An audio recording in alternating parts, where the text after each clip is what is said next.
answer all of them. Okay. Um, Today I am speaking with the one and only BINYOMIN Levi. How's it going? How's everybody doing? Before we get started, do you mind if I play a clip of one of your songs? Please, absolutely.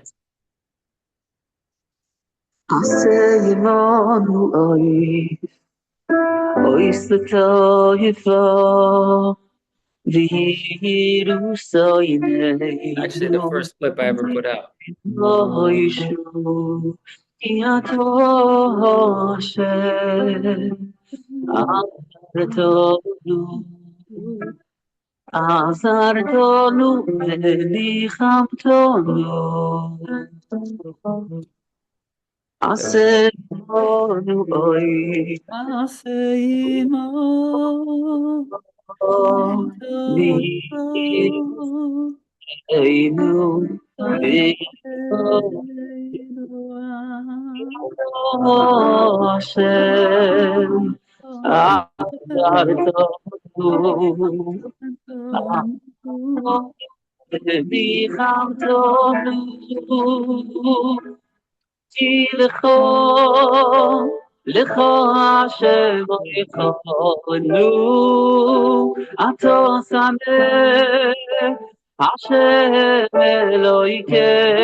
That was it.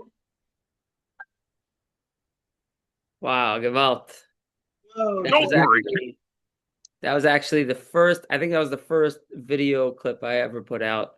I did it in Cheskia for a studio in Lakewood. It's a beautiful Miami Boys Choir song, and it was a song that just talked to me personally. I think it was right around Rosh Hashanah time, so the words are from Slichas. And yeah, so thank you for playing that. wow, that was an unbelievable song. Thank you. Um, let's get into the interview. Where do you grow up and where do you live now? I grew up actually in the same place that I live now, Lakewood, New Jersey. Um, yeah, grew up in Lakewood, and I got married about 3 years ago almost, Baruch Hashem, and still live in Lakewood, just a couple blocks away from where I grew up. Wow. Um, where did you go for elementary and for high school?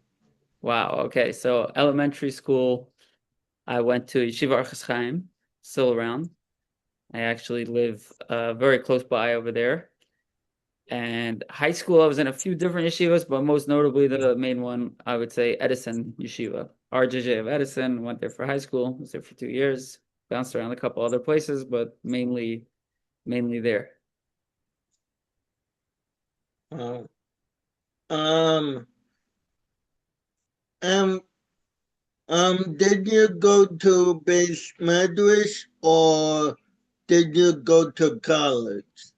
So I that's a great question. I didn't go to college. I ended up going to base medrash. I went to yeshiva, very small yeshiva in Monsey, run by a man, Rabbi Alpert.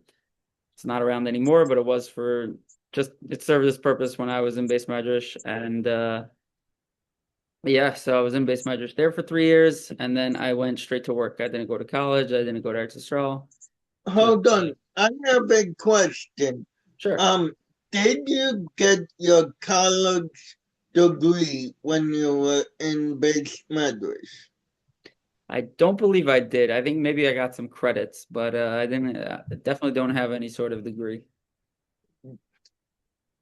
Thank God. If you did, I would say, if,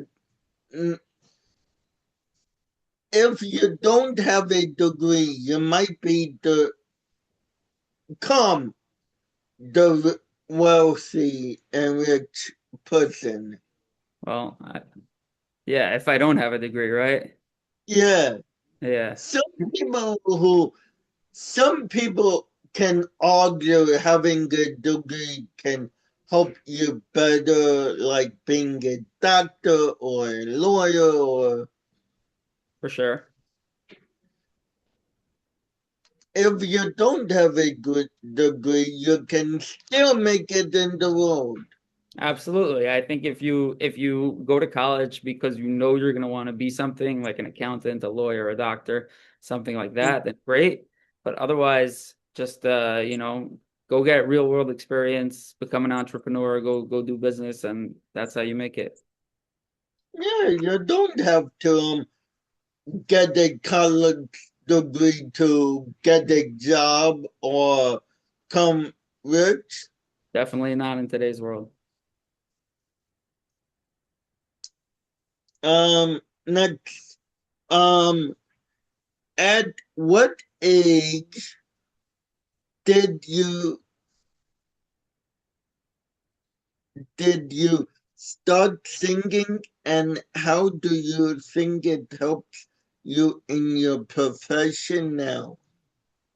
Wow. Okay. So I grew up in a very musical family. My father, my brothers, we all sang together around the Shabbos table and just our lives were just full of music. And I was singing as literally as old as I can remember. Like, I think when I was like 3 years old, I was singing. Now that's not professionally, obviously, but just I was always into music, always singing. My first wedding that I ever sang at, my first live job was my brother's wedding. It's actually a funny story. My Yeah, brother got engaged, and I made a joke right when he got engaged that, like, oh, I'll sing by the wedding, right? And I said that to my father. I didn't take it very seriously. I didn't think that, anything would happen of that. A few months later, I was speaking to my father and I asked him, I said, who's singing by his wedding? And he tells me very seriously, he's like, what do you mean? You are. I'm like, oh, okay, I guess I am. So that's how we started off. And yeah, I feel like growing up, getting to your second point, I feel like singing from a young age and just being involved in music and singing as much as possible, like really helps me on a day to day with the singing because it gives me that background and that experience. It's a great question. wow. Um, how how did you first get drawn into music, and how did you first get started in music? Wow. Okay. Another great question. So, like I said, I grew up in a very musical family. My father and my brother composing different songs. And my oldest brother was actually like into recording, and we recorded a lot of the family compositions, and he had a choir back then. So it was just a lot playing around, nothing really professional, but it was just a lot of fun. I got started in about when I was about 12 years old. I started taking keyboard lessons from Shmuel Bassman in Lakewood, and I learned how to play keyboard a little bit. And I started slowly doing different simchas and stuff like that. And that was how I started breaking into the real like simcha scene. I was doing small Shabbat brachas, bar mitzvahs, that sort of thing. And then, like I said, when my brother got engaged, that story happened, and that was my first wedding. So that's how I got started. And from there, just people recommending me and yeah, it started slowly and then it gradually grew and grew. Baruch Hashem. Um, what kind of theme or message are you trying to promote, and how do you connect with your audience? Wow. Wow. You have some great questions, Yuda. This is not like an al regalachas answer, like it's tough. But question was, what kind of theme am I trying to promote? Um, I Um, think I think that we need to get back to authentic Jewish music. Music, it always evolves and it keeps going further. And I think that we've gone away with, from just listening, putting on an album in the car and just listening to a good Jewish music album, like lyrics from Psukim, and just good old classic Jewish music. And I try to bring that out in my music. If you listen to the video I did with Energy, we threw in some good old songs and like a Daddy song, and that's the idea, like just to bring back good, authentic Jewish music. yeah, I am trying to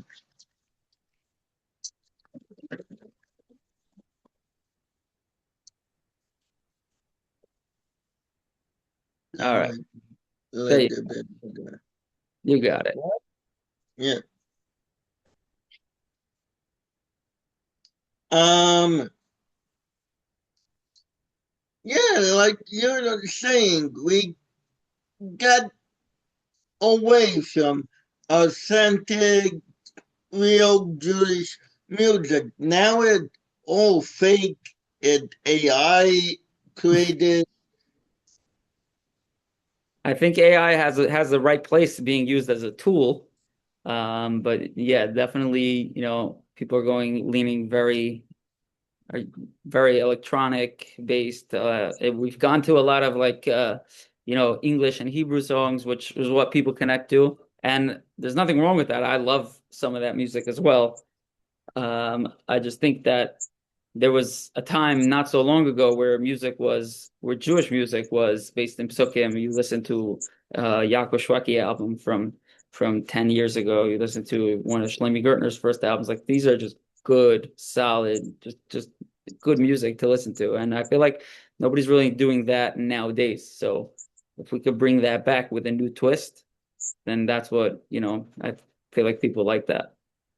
What do you say? I'd say it, you have a good idea. Bring back the olden days where we don't have to put on a big show for people to like the music. I think we should go back to the olden days. Yeah. I mean, you can't, it's very hard to go back to the olden days because there's a reason why we're in the new days, but we can bring some of the hashpa, if you will, from the old days and incorporate it into the new days. And we could take what we loved from then and bring it into here with a new twist. And that's how we do it.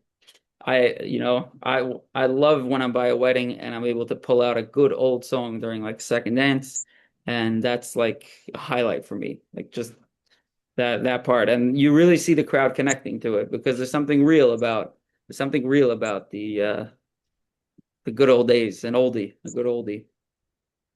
Yeah, it's good to have something good about the olden days, old Jewish music. Like, you don't have to come up with AI creation to promote your next video or song.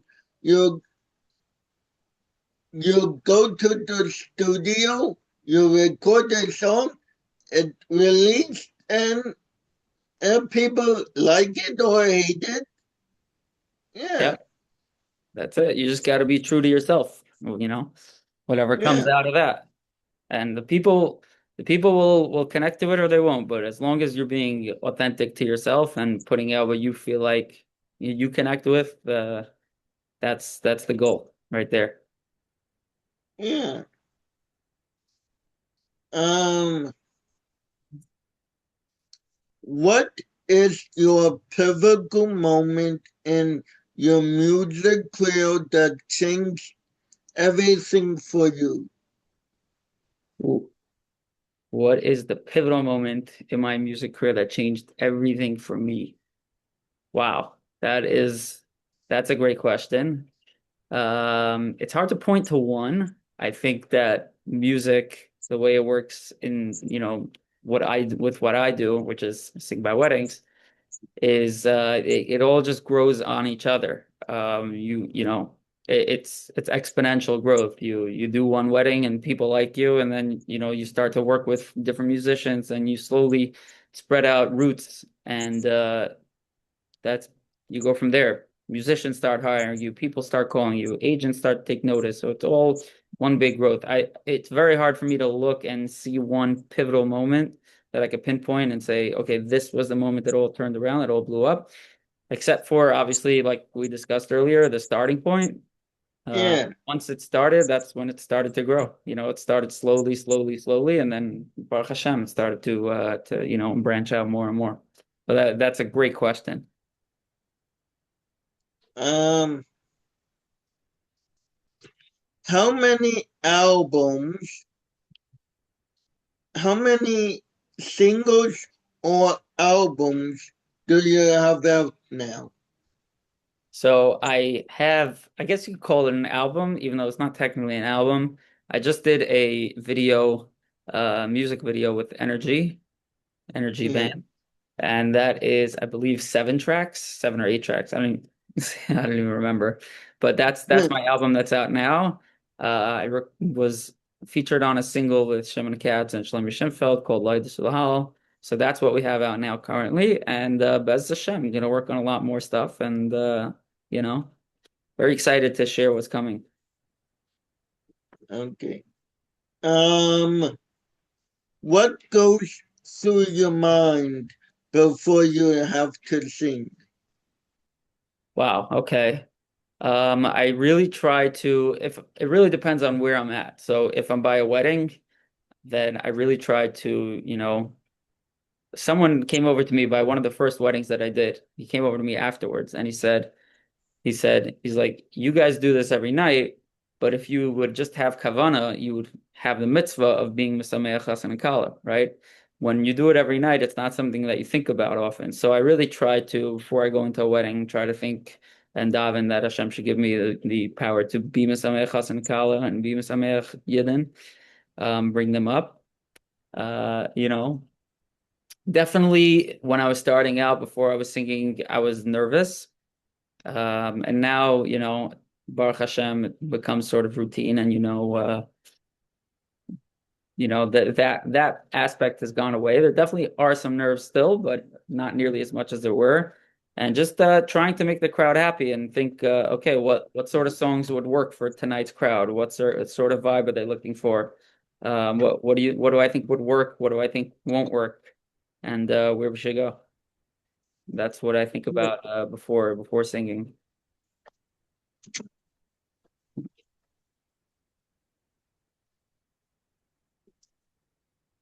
Looks like you're having some technical difficulties. Yeah, I having some, yeah. Now we're back on track. Um, when you're not performing, what do you do?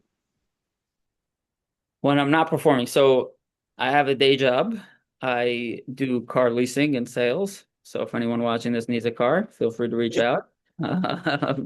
And yeah, try to be busy with that. I Baruch Hashem have a little baby that I, you know, take care of as well, and just a regular living life. That's I have a day job, living life, and then we try to sing and do some yidden. My brother needs a car. You want to rent him a car? Let's go. Let's do it.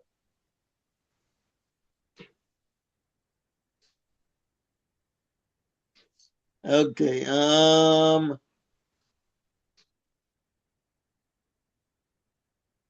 What's your favorite part of the creation process? Of the creation process. Yes. Wow. You have good questions. How long did you have to sit with these to come up with them? I've been doing videos for a year now. Wow. So, I mean, your questions are really creative. What's your favorite part of your creation process? Um, I, I these changes, these questions don't change. They are all. I ask all the singers the same questions every time. Got it. Wow. Well, they're great questions. Yeah. So what's my favorite part of the creative process? Challenging myself, I would say. Like it's when you're trying to create, it's always in the back of your mind, like, is this good enough? Is this something that's been done before? Is this something that people are gonna, connect with? And more importantly, something that I really connect with. So, I mean, creating music is very hard. Even if it's not creating music, even if you're singing a different person's song, just putting your own spin on it and really trying to make it yours is something that's challenging, and that's also a lot of fun if you're, when you do it, when you pull it off well. It's very geschmack to feel like, you make something yours. So that's definitely my favorite part. Um, what is what is your favorite song of your music? Of my own personal music. Yes. So I've only put out other people's music. I don't have any original songs out yet. So I Why mean, not? why not? I know, right? We got to work on it. I actually am working on some stuff. So stay tuned. The video you played in beforehand is a Miami Boys Choir song. There's the video I have with Energy. Those are all other covers as well. Um, as far as what I've done and put my own personal spin on, I would say my favorite song, the way it came out, I would say is Eretz Yisrael from the Energy medley. It's an Ishay Ribo song, but the way it came out, we ended up we started with me recording it in studio, and then the words are very quick. And we said, like, okay, with the arrangement we have now, why don't we just leave it like just the music? And then we were gonna run with that idea for a second, and then we said, you know what would sound great here? A violin. So I called my friend Pesach Nassabaum and I asked him, like, do you want to hop on the track? And he said, sure. And if you watch the video, it's a great moment of just the camera pans and just turns and you see Pesach like sitting on like a shelf and he's playing his violin and it sounds great. The video looks so cool. So that's my favorite of what I have out so far. Obviously, I hope to put out original music very soon, and that would the answer would change after that.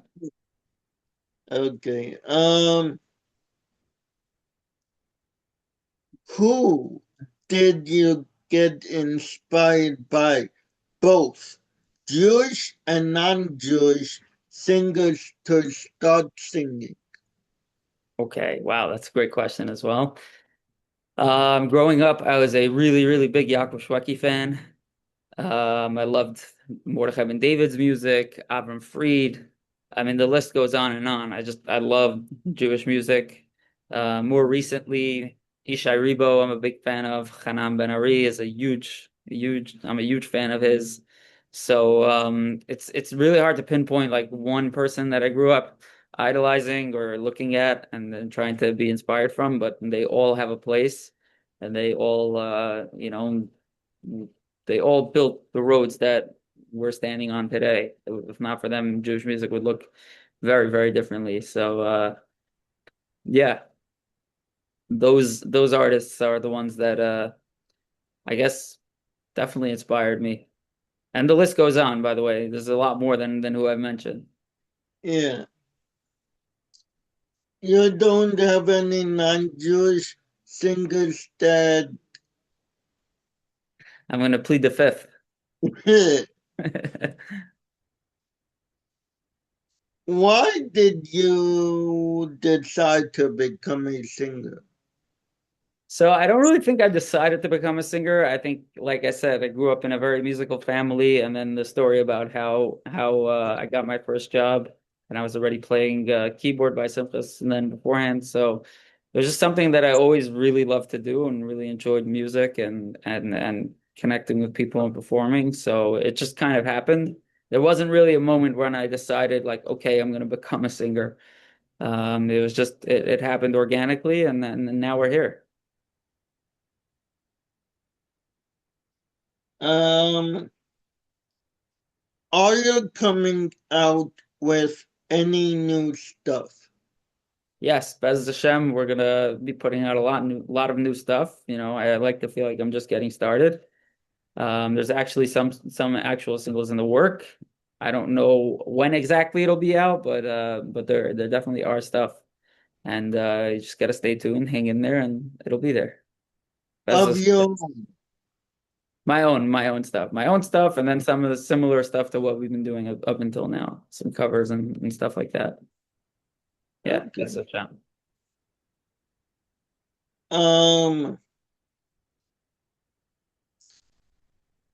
what's the most rewarding part about singing?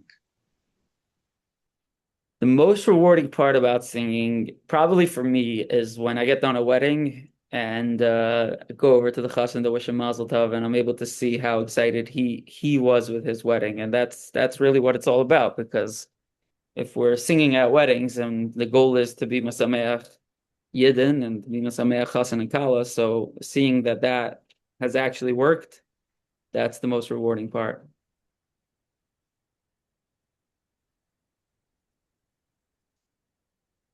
Okay.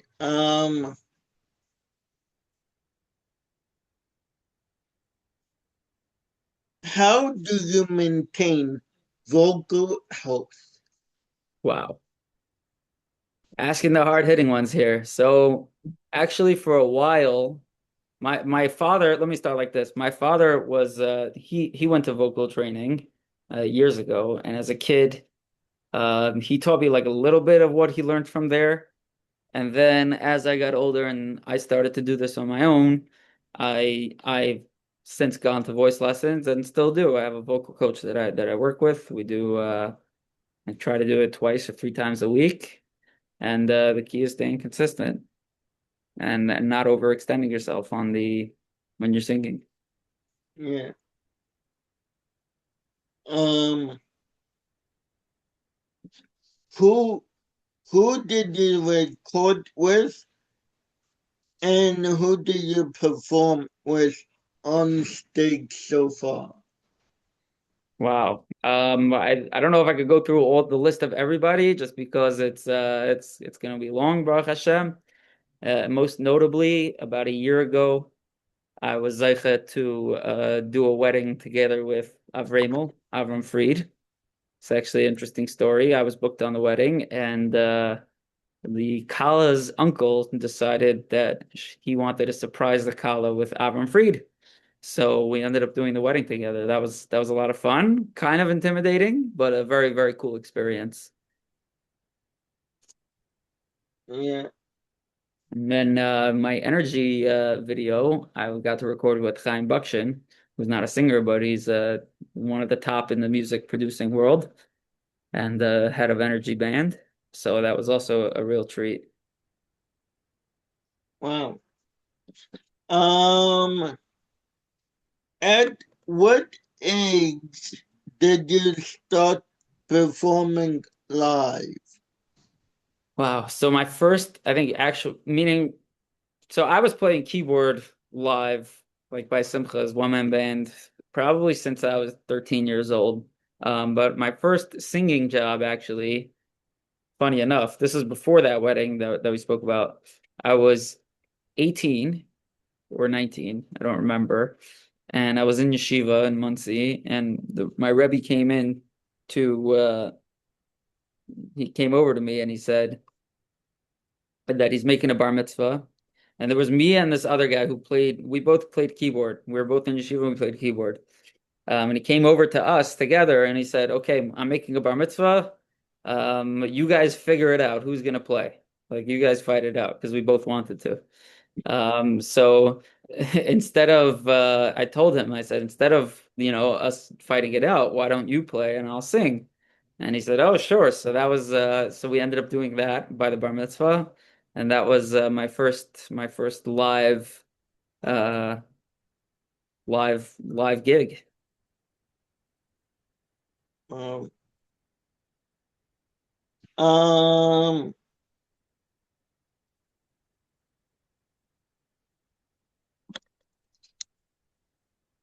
how how do you come up with your songs? I actually have I would say a tough time composing songs. I mean, it's a process for me. Some people have it naturally, like some of the legends, Yossi Green, Itzy Waldner. I've sat with Yitzi Waldner, and just seeing this process is very, very cool. But I try to sit down at a piano and play around with it and see if I can come up with something. And sometimes I'll just be walking and humming a tune and it'll just pop in. And yeah, that's how he does it. There's no real cheshbon except for just trying to sit and be in the moment and make music. And that's how it is. Okay.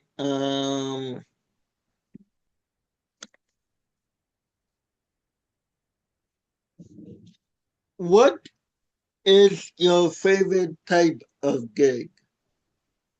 My favorite type of gig. It's a very good question. I mean, my favorite type of gig is not one specific gig. It's when the crowd and the people are very interactive.